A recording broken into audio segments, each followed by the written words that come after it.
咳嗽不停，这个中医小妙招快收藏。大家好，我是梁医生。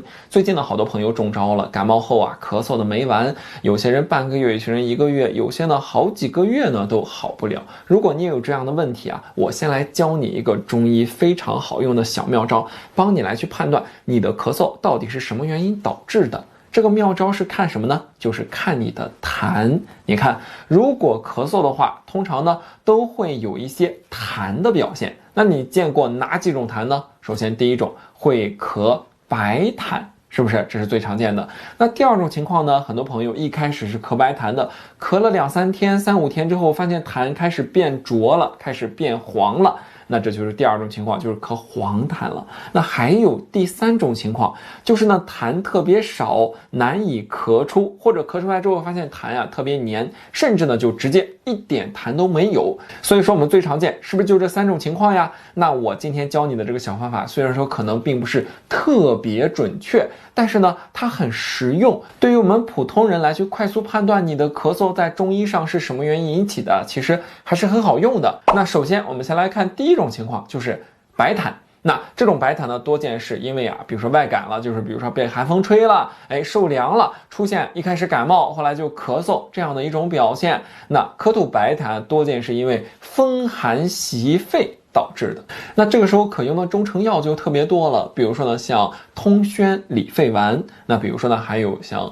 橘红痰咳颗粒。那如果你的痰多窒息，并且兼有一点的怕冷怕风的这种外感的症状呢，小青龙颗粒效果呢也是非常好的，又快又好。那这几个药呢，你先把它给记住了。那如果呢你发现你现在没有什么怕冷怕风感冒的症状，并且这个咳嗽时间已经挺长了，都将近呢半个月1个月以上了，并且呢痰特别多，颜色还白，那这个时候小心啊，并不一定是外感风寒了，有可能是因为脾虚湿运。因为我们中医上讲叫脾为生痰之源，而肺为储痰之器。如果呢咳嗽时间长了，一定要看看有没有可能是脾胃虚弱，痰湿内生，导致你咳嗽痰多。那这个时候它典型的表现呢，就是咳嗽、咳痰白稀，并且伴有啊像腹胀啊、大便溏稀啊、消化功能减退啊等一系列的脾虚湿重的表现。那我们比较常用的药，比如说二陈丸，还有呢平胃丸，那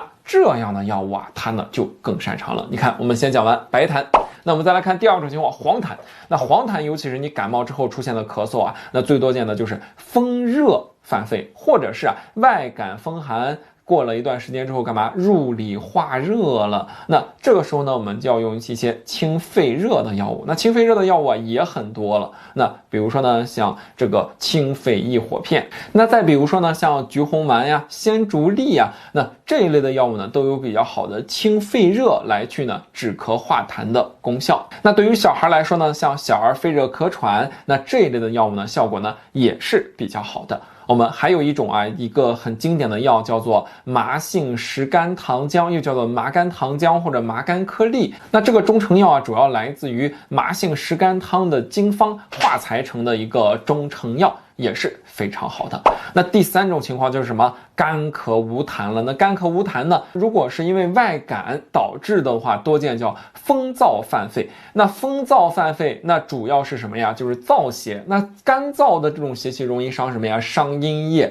那所以说这个时候啊，你看，要不然是干咳无痰，要不然是痰少滞黏难咳。那这个时候该怎么办呢？既然是燥邪伤了我们的肺经肺阴，我们就干嘛？润肺嘛。你看我们平时用的各种各样的糖浆啊，就是蜜炼的，比如说蜜炼川贝枇杷膏啊、雪梨膏啊，那各种蜜炼的糖浆，你看这一类的药物是不是就更偏重于润肺了？因为里面常用的像蜂蜜啊、雪梨啊，都有很多的这样的帮助，并且呢，里面用到的川贝也是一味非常好的润肺的良药。那我们常用的像川贝雪梨，找一个梨，把心给挖掉，把川贝粉呢放进去，隔水蒸。那蒸啊，大约呢5到10分钟，把梨和川贝粉全吃掉。那这不是也是一个非常好的小方法吗？所以说呢，如果你是因为外感导致的干咳，那一定要记着各种各样的糖浆，效果是最棒的。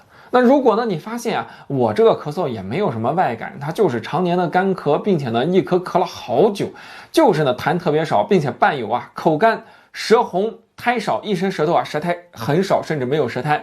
到了晚上睡着了觉啊，就出汗，一醒汗就没。